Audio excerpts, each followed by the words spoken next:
Albania is one of the place people warned me about in the sense of do not go there. It's not safe for solo travelers. It's not safe for women, especially.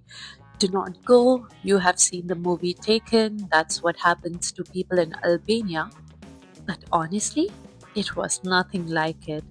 People were warm, open, and surprisingly welcome from the moment I arrived. The biggest shock was how unscary it felt. Sometimes the places we fear the most turn out to be the most misunderstood places. So let me show you around Tirana. I've spent the entire evening walking around the city center. There isn't a huge list of attraction in Tirana itself, but it has this relaxed, local vibe. Did the Skanderbeg Square, checked out the old bomb shelter museum, and later walked through the most famous local market, also known as the New Bazaar, which honestly turned out to be my favorite place.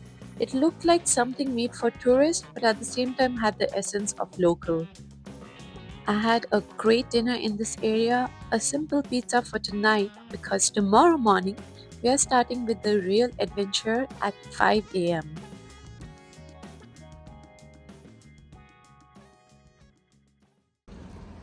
As you can see, I'm traveling alone at 5:40 or rather 5:30 in the morning, and it's not even sunny yet, and it's completely fine. The streets are empty, but for me as a woman, I'm completely fine walking here. It feels quite safe.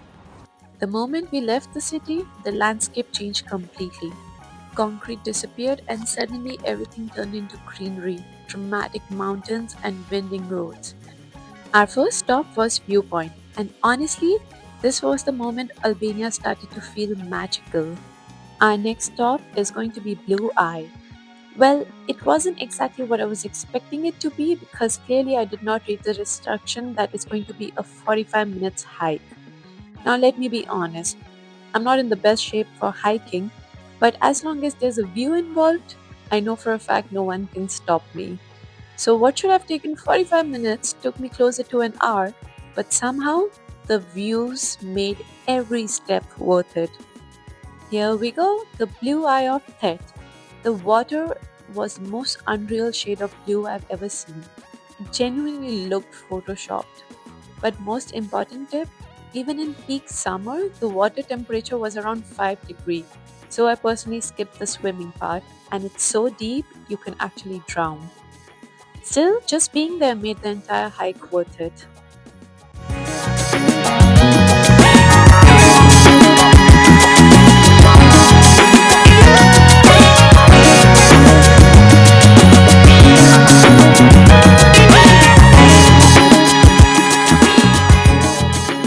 Good thing about hiking is since you're going so high up, the way back is always easier.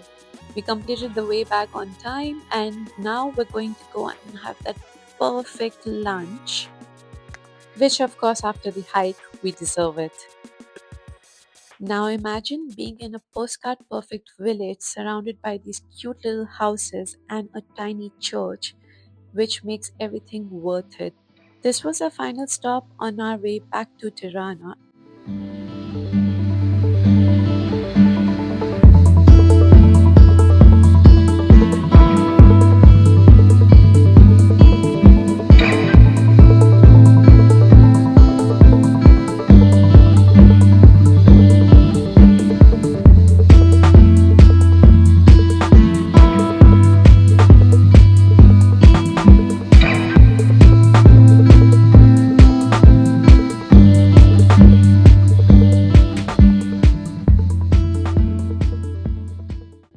Even though the trip says 6 to 9 hours, it actually ended up being 13 hours till the time we reached back to the city, and I had just enough energy for one last walk throughout the city.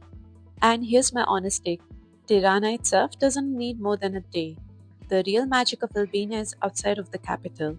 If you love beaches, head south. If you love hiking and dramatic landscape, head north. And for me, the next morning meant heading somewhere completely different, Albania's coastline. So if you think the mountains were beautiful, wait until you see what happens in Vlorë.